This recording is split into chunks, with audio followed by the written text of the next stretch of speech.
5 seconds. He's going to throw it. Howard leaps. He has it. Touchdown. Carolina back from the dead to tie the game with 2 seconds to go. Snap back, spot down. The kick is cleanly away. It is good! And Nick it's Weiler with a Yes, sir. 54-yard field goal. And how about them Tar Heels? They do it! Here's Kupak. Gives off to Amos. He's got it! He's Unbelievable! Unreal! Jordan back to kick. It's blocked again. Picked up. It'll be a touchdown, Carolina, for Bracy Walker. He blocked his second punt and scores his second touchdown of the season. It's 14-13. Mr. Jordan meet Mr. Walker. Bernard fields it at the 26. Heading to the far side. Gio at the 35. Gio, he's at the 50. No, he's not. Yes, he is. Gio is going to take it for a touchdown.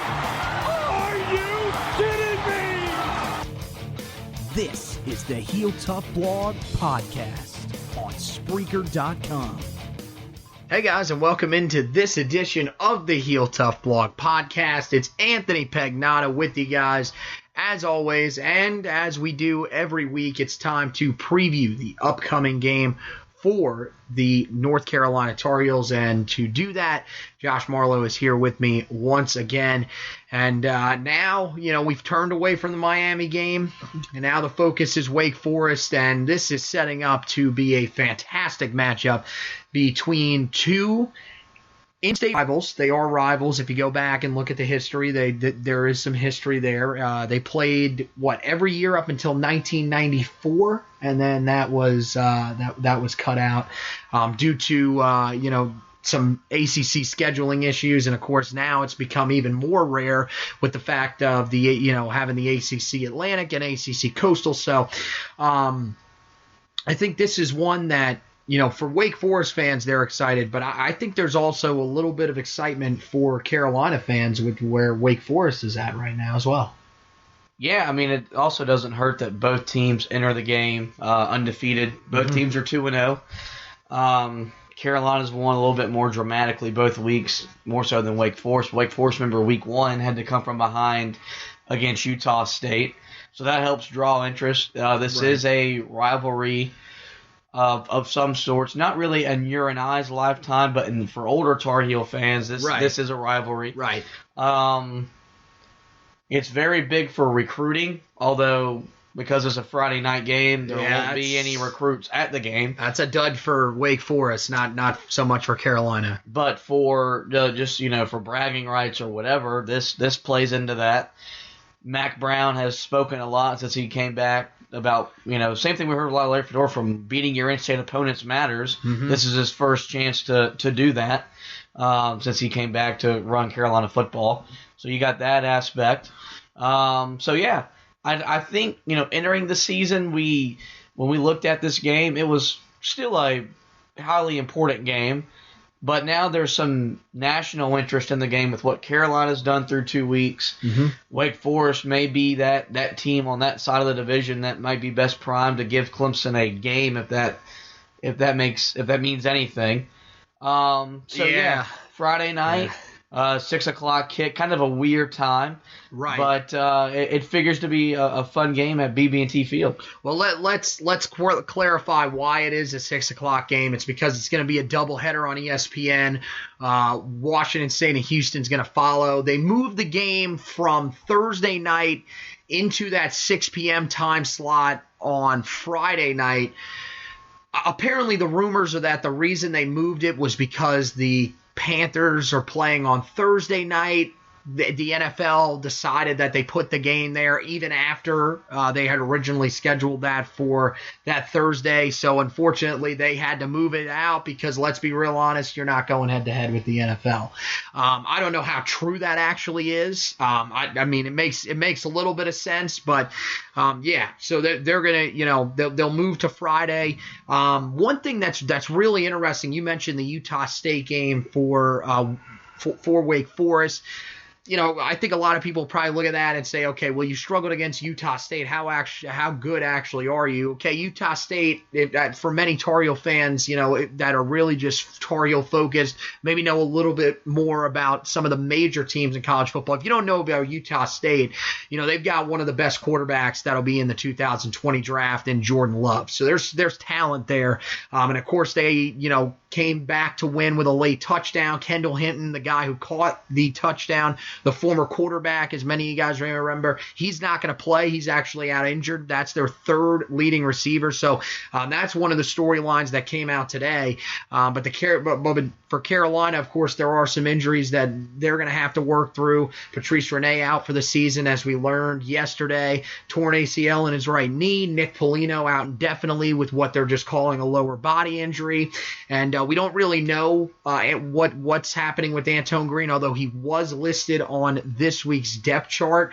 But again, there has been no clarification on his injury. He just left the field on Saturday night and just never did return to the field. So we're wishing the best for him. Trey Shaw, of course, still questionable with an undisclosed injury after last week. The good news is that Trey Morrison looks to be fine. He cleared concussion protocol and played on Saturday night, and it doesn't seem like that should be much of an issue forward. So, when you look at how these two teams match up, first of all, for Wake Forest, a much different Wake Forest team than we've seen in past years. A team that this year wants to throw the football. Jamie Newman is a guy that has thrown for 713 yards, 6 touchdowns, no interceptions already. So, you look at where they're going to be most successful, it's very weird because on the outside, it is where they've had the most success. They've got, of course, Sage Surratt. That's the one that everybody's going to want to talk about, the brother of Chaz, who's off to a great start to his sophomore season. He's, 1 yard? I think he's 1 yard shy of leading the team. Yeah, 1 yard shy. He's got 13 catches, 203 yards, and 2 touchdowns. Scotty Washington is a little bit of, he's the surprise guy, 11 catches, 204 yards, and 3 touchdowns. So he's leading the way for them. But they got 2 guys that have been really, really effective. And it's kind of weird because, we've seen this Wake Forest team, any of the times that we've played them prior, this was a team that was really focused in the passing game on getting it to a slot receiver. Remember last time, of course, that we played him, Michael Campagnaro was their big guy. They've always had that guy in the slot. They lose Greg Dortch, but they've gotten better on the outside. I think that matches up pretty well for Carolina because Trey Morrison played really well. And even though Greg Ross didn't look as good as he did against South Carolina, he didn't let up any deep passes, which is pretty much, all that we could hope for from him, improving from what we saw last year. And also you got to think about last time we played Wake Forest, they were more of a run-focused team, kind of wanting to shorten the game. Now they're out here, they're slinging the ball around through 2 games. Averaging 357 yards passing. That's pretty good. I don't know about you. That's a pretty good number. Right. You look at the past defenses that they've gone up against, so I don't know how great, that number may be a little bit flawed, but yeah, I think you're right. But yeah, they're going to pose a different kind of challenge than they have in the years past when we've prepared for the Demon Deacons. But at the end of the day, it's still Wake Forest. There's more talent. I would probably lean on Carolina's side of the ball defensively. I agree with that. But I think going into this game, look, Carolina, and I wrote about this in the Trench Report, in the second and third quarter, the defensive line got absolutely worked by Miami's front. Right. Now, to some credit, you give to the Hurricanes, but our defensive line disappeared in the middle part of that game. Well, and it was a big reason. Except for Timon Fox. Timon Fox was there the whole night. I'm talking about the unit. Right. And it's a big reason why at one point they trailed in the fourth quarter. So there's a chance for Carolina to respond after last week's performance because we said after the South Carolina game, look, this defense isn't fixed. It's a work in progress. They're still going to have problems. Well, it only took 1 week for them to have problems. Kind of interested to see how they respond now after having a week where they gave up a ton of yards in the air and on the ground. How does Jay Bateman and his group now down your best corner? How do you respond to a team that's going to throw the ball? Right, and on a short week where you really don't have time to get your feet back underneath you. I think one of the ways that they can do that is, tackle especially in the backfield. They had a lot of tackles for loss that they could have had again on Saturday night. And that's really been the struggle is consistently tackling in moments like that. I mean, you got to hand it to them. Once they get downfield, they seem to be fine, but you would like to see them make those tackles in the backfield or closer to the line of scrimmage to keep those big gains from happening. Yeah, Jay Bateman has done a phenomenal job in 2 games putting our guys in the position to make plays. They just haven't made the plays consistently enough, which, again, we're 2 weeks in. This is expected. I'm just glad to see that we actually have guys in the right area in the field to make plays. We're not used to that. Yeah. So this is something new. I would be interested to see if Wake Forest looks at what Miami did to us in the middle of the field and try to incorporate that. I know, as you just mentioned, they've got some guys on the outside that are big-time playmakers, but Miami carved us up in the middle of the field all night long. That's going to be something that's now on film to see other teams kind of use some of that and copycat and see if it's going to be there again. Could be something as simple as just to where Jay Bateman aligns his linebackers where they shift in the coverage when they're in the zone, just kind of taking away those 1 or 2 yards, and it makes a difference. But it's going to be, interesting to see if this defensive line can get pressure. Timon Fox was phenomenal. Aaron Crawford's been very good. But, we talked about the missed tackles. They probably had a handful against Miami that they just didn't make. Yeah, Alec Cater could have had himself a fabulous night, but just couldn't bring down the quarterback. And sometimes they were simple either sacks or 4 or 5 yard losses that turned into, in reality, big plays because Miami ended up getting 7 or 8 yards. Now you're in 2nd and 2. Right. And then it's just a domino effect after that. And I feel like the frustration against Miami was more on the running plays that happened or the screen plays that really allowed a guy to get out in open field and make a play. When it came to getting pressure on the quarterback, I felt like really the Tar Heels did a good job at that. Even when they didn't sack the quarterback, Jaron Williams, it still affected him at times. That is what forced most of his incompletions was the pressure. Other than that, he was on the whole night. And that's the big concern for me. I mean, you look at just how good Jamie Newman has been so far this year. I mean, completing 74% of his passes, 713 yards, and like I mentioned, 6-0 touchdown interception ratio. This is going to be a tough test for Carolina's secondary. They definitely will have to step up and play a little bit better than they did against Miami. The good news is, you talked about the middle of the field, the flats were another area. And again, you listen to where they're having success. The middle of the field and the flats are kind of where you want guys to catch the football if they're going to catch the football. It's just more about, with the middle of the field, I feel like more of the frustration was as the game went along, it went from being 6 to 8 yards to more like 12 to 15, then 15 to 20. You started to see them move the ball down the field a little bit more and start to go with some of those deeper in routes and deeper post routes, and it was still working. That's an area that you've got to be able to stop because, you got to hand it. This is the one thing that the Tar Heel secondary has done a great job of so far this year, and they've got to keep this up. They have not allowed the big plays. In years past, that has killed this football team. Even though the secondary has really performed pretty well, those big plays, that's been what has killed them, especially back in 2018, a year ago. So, I think there's areas that they've got to get better, but, it's like you said, and I was preaching for a while last week on the podcast, look, there are going to be issues for this team. On the defensive side of the football, they're going to have weeks where they're going to struggle. It's just, can they shake that off and step up the next week? We'll see. I think, the fact that you know what Wake Forest is coming in, I don't really think we knew that Jaron Williams would throw the ball 39 times against us, but it presented itself, and that's what happened. Wake Forest, look, coming in, okay, they're going to throw the ball all the time. So I think where do I want to go with this next? Because there's a couple other aspects that I wanted to talk about with Wake Forest. One of the things that I find really interesting, and I'm wondering if what way you lean on this. look at this quarterback battle: Jamie Newman versus Sam Howell. I mean, these guys. Look, I mean, Newman's stats a little more gaudy, but again, Howell I think has faced the tougher competition clearly as well. When you look at these two guys, I mean, this is this one of the better matchups of ACC quarterbacks this year? Yeah, there's definitely an attractiveness to watch these two guys kind of compete against one another. Sam Howell through 2 weeks is as talked about a young quarterback as there is in college football with what he's done in fourth quarter situations against South Carolina and Charlotte week 1.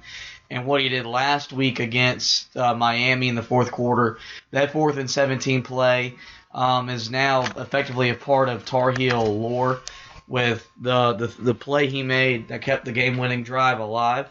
Like you said, Newman has put up more numbers, but Howell's has been very efficient against better defenses. Mm-hmm. This game you would kind of think has probably shootout written all over it. Definitely. Yes. This may be one of the game whichever quarterback has the ball last wins the game. Through 2 weeks, you're going to lean Sam Howell because that's what he's done through 2 weeks. I looked at you in the stands 5 minutes ago. I said he did it last week. Can he do it again? And the kid answered the bell. So he's, I don't know. Before the season started, you probably would have looked at these two as one of the better quarterback duels to watch in this conference, but now it's up there. Oh, yeah. I mean, I think that, this was one of those ones that people were more interested about because this was two quarterbacks coming off of a battle for their starting positions. Now you're looking at it and saying, okay, let's look at 24/7 Sports rankings for the quarterbacks so far this year. This is number 9 versus number 10 through the first couple of weeks. And, I mean, that's with Sam Howell getting the edge. Just let that sink in how good Sam Howell has been. The national media is ranking him number 9 in the country amongst quarterbacks for his first 2 weeks 2 weeks of performances. So he's off to a fantastic start. You mentioned it. Here's the thing about Sam Howell that's a little bit different. Jamie Newman, a lot of people, I saw a couple of Wake Forest fans on there arguing, saying that he's clearly the better quarterback because he's done it throughout the entire game.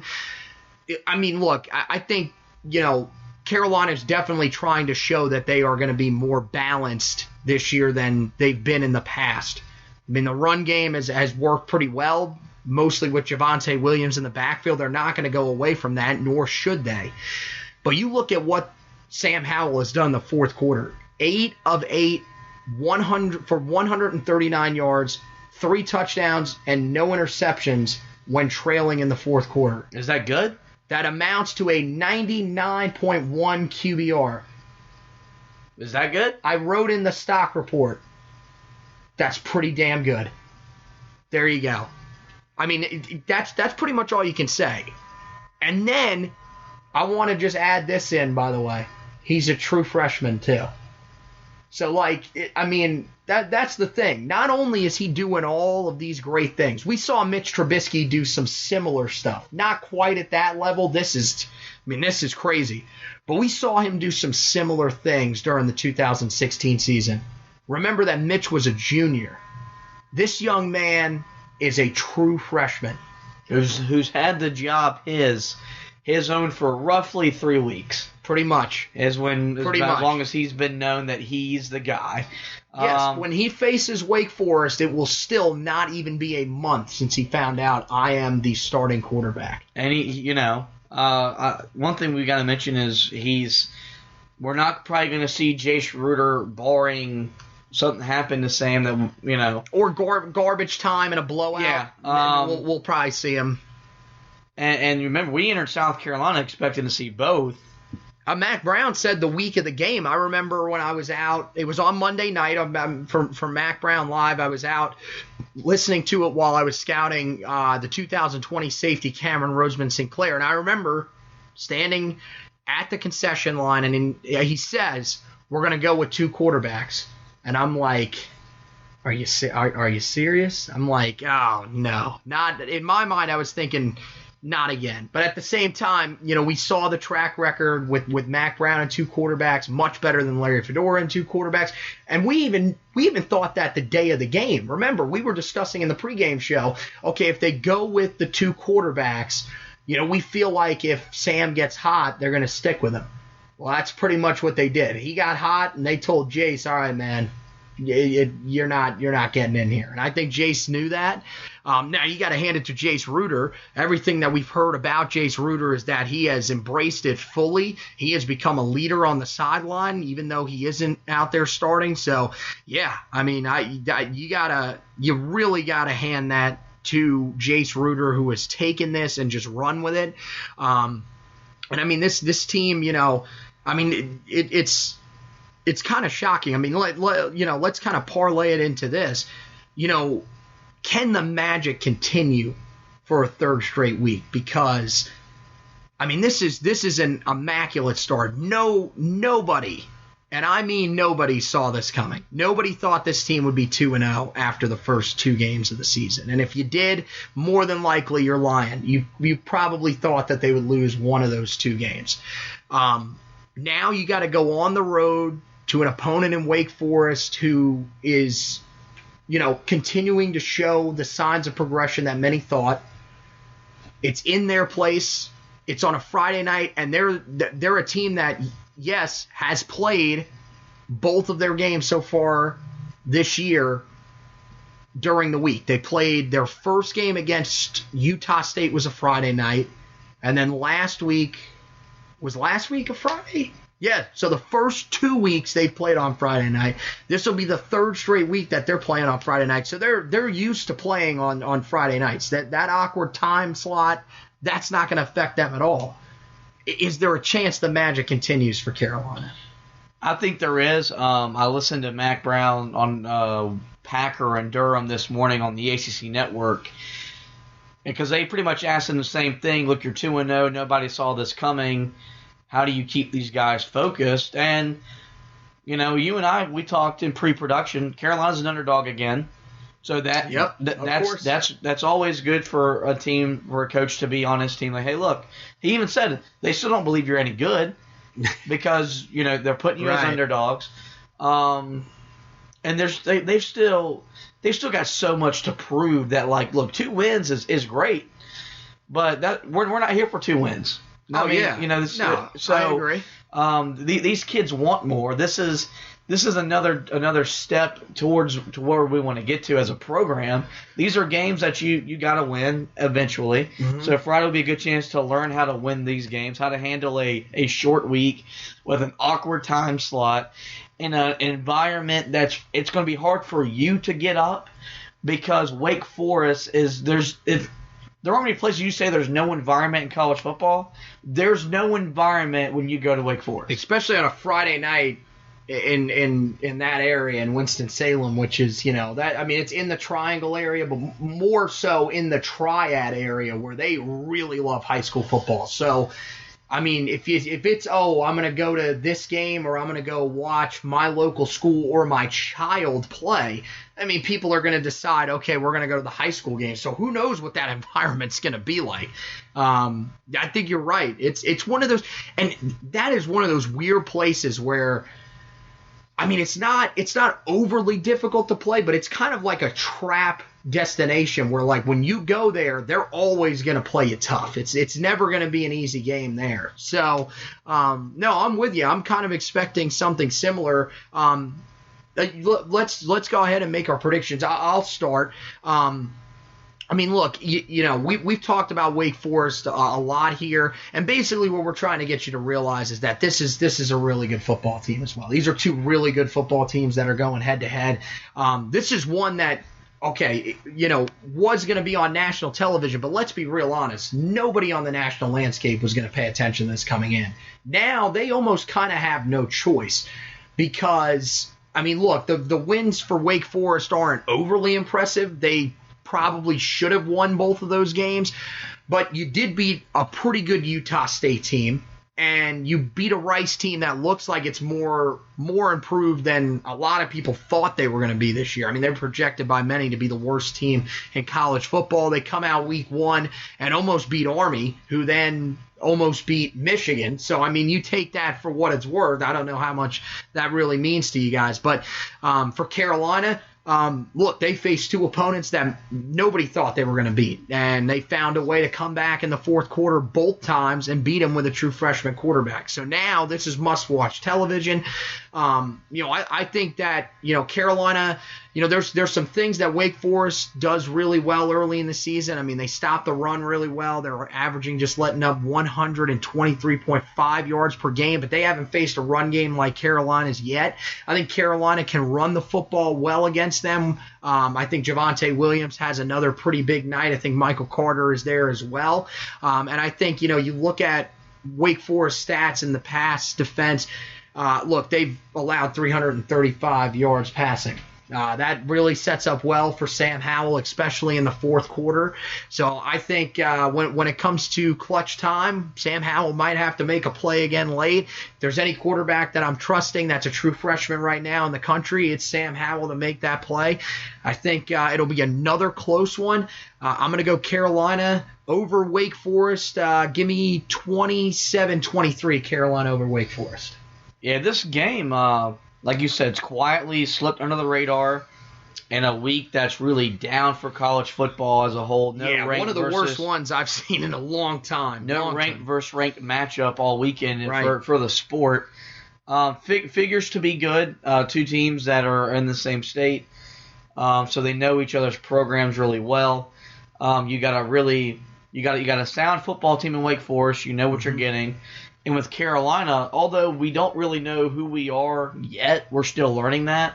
One thing you can say when you look at this team is there's confidence in these guys, which we haven't seen since probably that Duke loss at Thursday night in 2016. That was kind of what sent this program in a downward spiral. So you're looking at 2+ years of a team that was constantly doubting who they were. That's all changed with Mack Brown, what Sam Howell's done. That's going to be a test. I do like Carolina's options on offense more as a whole as opposed to Wake Forest, just because I trust our run game more than theirs. And I think this game screams shootout. And I think if there's a team built to win a shootout, ultimately I think it's Wake Forest. I think their defense is a little bit better than ours right now, as we figure. It is a road game. Look, Carolina's not going undefeated. Let's get that thought out. This team probably isn't winning the Coastal, which, after we beat Miami, that kind of became the trendy thing, was this team is going to win this conference or division now. I don't think we're ready for that. They're going to lose. Quite frankly, they need to lose. It'd be good for this a team young to get a loss, especially for Sam Howell, because now he can really work on the things that he needs to work on. Because when you're winning, all your mistakes get covered up because you won. Mm-hmm. I do think Wake Forest makes 1 or 2 plays late. I'm with you. 4-quarter ball game again. I don't think Carolina goes and gets blown out, but I don't think they're going to go there and blow them out. I think they'll lose 35-31. But also, in that, no loss is good, but I think it'll be a loss where we learn a little bit more about who we are. So, okay, if Carolina was to win this game, what is your key to a Carolina win? If Carolina was to win, they got to do something they didn't do this past week. They got to turn the ball over. That was really big in the South Carolina game, where they forced 3. They forced 0 this past week. And for a defense that isn't quite ready to win you games without getting turnovers, I think they need to turn Wake Forest over. And also they got to be more effective running the ball than they were a week ago. 97 yards on 36 carries isn't good enough. It's not going to win you games in conference play. I know this is not a conference game, but we get the gist of what I'm getting at. So taking the ball away and just being more consistent in the running game, whether it's Javonte Williams touching the ball more, because it's kind of, 10 for 76, he should touch the ball more. But also Carter Williams, or Carter.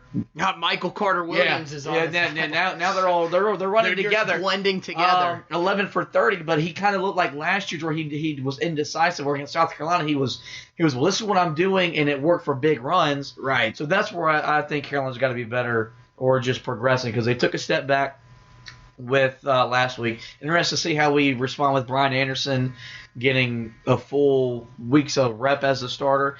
That the offensive line played dip this past week against Miami, where against South Carolina you couldn't really tell that the two had switched.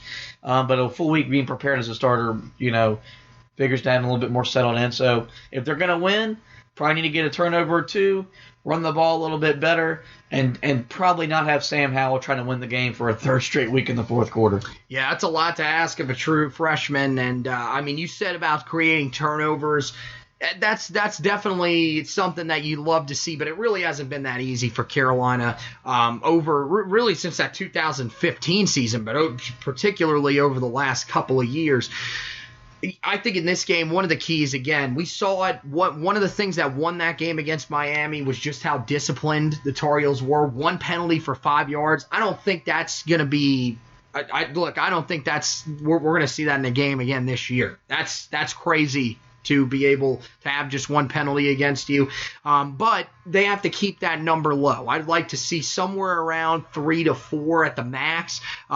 Keep yourself in position. Don't shoot yourself in the foot. Don't end drives before they have a chance to get started. That was something that they did so well against Miami, especially in that first quarter and then late in that fourth quarter. So I think that's going to be one of the big keys for Carolina as well. When you look on the offensive side of the football, I think the big thing is for Carolina, they've just got to be able to find a way to get the ball, downfield a little bit more, because, when they were able to get it downfield in that first half, it really worked to their advantage. They were able to move the chains really well, and I think that opened up the running game a little bit early in that first quarter. We didn't see it as much in the second half, I think, or in the second quarter, and then early on in the second half. We saw it a little bit late, of course, but I think for Carolina, look, if you can open up that deep passing game like we saw, that throw to De'Ami Brown sort of brought back those feelings like when you had Mac Hollins out there catching passes from Mitch Trubisky. You love those deep threats. You love to be able to take the top off of the defense. And I think with, a team in Wake Forest that has allowed as many passing yards as they have, there's going to be opportunities for big plays down the field. If Carolina can hit those explosive plays, something that they've done early on in the season, I think they're going to have a real chance in this game to keep up with a Wake Forest team that's going to score some points. And I think those are the keys to the game. So with that, let's do our player to watch in this one. And are we just wanting to go one for the whole team, or are we wanting to go one on each side of the football? I don't know why you ask me questions. It's your podcast, but I'll answer it again. I like to include my co-host. I think you should do one on each side of the ball. Okay. Yeah. So I'll go ahead and just take liberty to go first. On offense, it's very simple that we're okay. No. Okay, Sam Howell, you can't say. You can't say Sam. I'll take a big ugly. I'll take Brian Anderson. All right. He's got to be a lot better this week if Carolina hopes to win. Because Polino's done a really good job for 2 weeks of really helping Sam Howell at the line of scrimmage and really keeping him upright. Right. So, and Anderson did a good job against South Carolina. Wasn't quite as good against Miami, but then kind of locked it down late. So that's not to say that Brian hasn't been good, but now he has no choice but to kind of step it up and be more consistent. So offensively, I go Brian Anderson. Defensively, I want to see if Timon Fox can build off of his performance this past week. 3 sacks on the night, 3.5 sacks through 2 games has got him.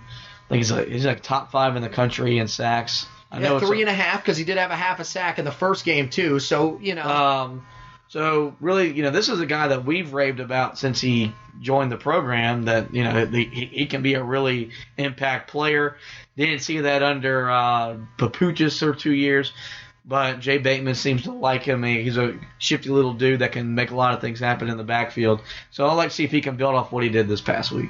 Yeah, the 2 very good players there. Offensively, I think I'm going to go with Toe Groves. I think his role will definitely be expanded this week. It's already expanded from last year. He really is that was for a while there the number one guy that would rotate in. Now him and Bo Corrales, because of the injury to Antone Green, are kind of sharing those rotational roles. But so far this season, I mean, look, he has, just 6 catches. You could say, well, what's 6 catches? I mean, he had 3 catches for 41 yards against Miami, 3 catches for 35 against South Carolina. So, look, although, the numbers might not be mind-blowing, he's coming in crucial moments and he's making the big catches because, I mean, he made the catch on 4th and 17 a week ago. He's shown that, okay, he can handle stepping up and playing a little bit of a bigger role. I think he has a nice game against Wake Forest, a team that, as I've mentioned a lot here on the podcast, is having some trouble defending against some of these passing offenses that they're facing. I think he has a nice game on the defensive side of the football. The guy that the guy that I think everybody's going to be focused on is Chaz Surratt going up against his brother. I'm interested to see what Jonathan Smith does in his first game back because I think he's going to play a pretty good rotational role, especially after how much we had to see Jeremiah Gemmel last week. 14 tackles to lead the team. He's off to a fantastic start to the season. But again, this is a short week. So having a guy like Jonathan Smith back, able to play and help you guys out, I think he's going to play a pretty solid role here as the backup to Gemmel, and maybe even rotate in a little bit along with Gemmel whenever they want to have both Dominique Ross and Chaz Surratt on the sideline getting breathers. So I think he's going to be a big help at inside linebacker. It'll be interesting to see what his role is.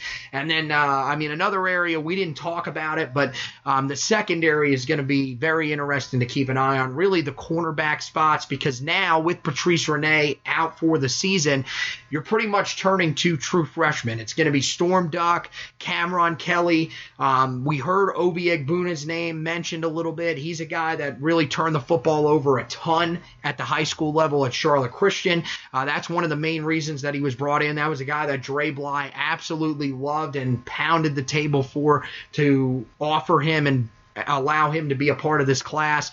And so, that was one of the guys that was brought up by Mack Brown in the press conference. So keep an eye out for all those. It should be a fantastic game on Friday night. It'll start at 6 p.m. on ESPN. So that's going to do it for this preview edition of the podcast. Again, we do this every week. We're going to recap the game earlier in the week, and then we are going to preview the next game sometime later on in the week. Usually, it'll be a Monday recap, and it'll come out on Tuesday, and then it will be a somewhere around Thursday preview. That's where we're going to aim. But again, like this week, it'll come out on it'll come out Wednesday, so that you guys can get a little more time to study up for it before, of course, we play Wake Forest on Friday night. So we'll make sure that we have this out to you guys. And then, of course, after it's all over, make sure that you guys read the articles on the website, HeelToughBlog.com. That's where you can check everything out. And we have our weekly layout for that as well. A typical week, your preview will come out on Friday. Give you a day to prepare for it, read over everything. And then your recap will come out the night of the game or the day after, depending on if it is a night game. If it is, usually we're going to be driving back, especially, if it is a home game. If it's not a home game and they're on the road and they play at night, maybe it comes out late night, but usually we're going to lean towards releasing it early on Sunday morning so that you guys can read a little bit more about the Tar Heels before you, of course, head into your NFL Sunday. And then come back on Monday. That's when we'll do the stock report, and then we'll finish it up on Tuesday with the trench reports, and then we do it all over again. Of course, everything will be moved up a little bit this week, so your preview will come out on Thursday morning. Make sure that you guys keep an eye out for that. You'll be able to read up and get yourself prepared for that. We'll have the recap on Friday night, and then the stock report we'll get to working on. Might release that on Sunday, but if not, it'll just stay on Monday, its normal day. And then, of course, the trench report will come out on Tuesday, written by the guy that you just heard, Josh Marlowe. He's done a fantastic job the first 2 weeks. Those have been awesome and have gotten some rave reviews. So make sure you guys check that out. Also, some other great stuff on there. You can, of course, check out the podcast on there. Go in there, check out everything else that you need. Current schedule, current roster for the Tar Heels, all on HeelToughBlog.com. Make sure that you scroll down to the bottom of the page and subscribe to the newsletter where you can get all of the articles sent to your inbox. You don't even have to worry about missing a single thing. You don't even have to worry about going on social media and looking for all these on Facebook or Twitter. It'll come right directly to your inbox. That's the best way to do it. If you want to go on social media, it's Heel Tough Blog on Facebook or at Heel Tough Blog on Twitter for us, at Future Tar Heel on Twitter for me, and at Joshua Marlowe 5 on Twitter for him. So that is it for this preview edition of the podcast. For Josh, for Anthony, we will see you guys next time. And remember, as always, go Tar Heels.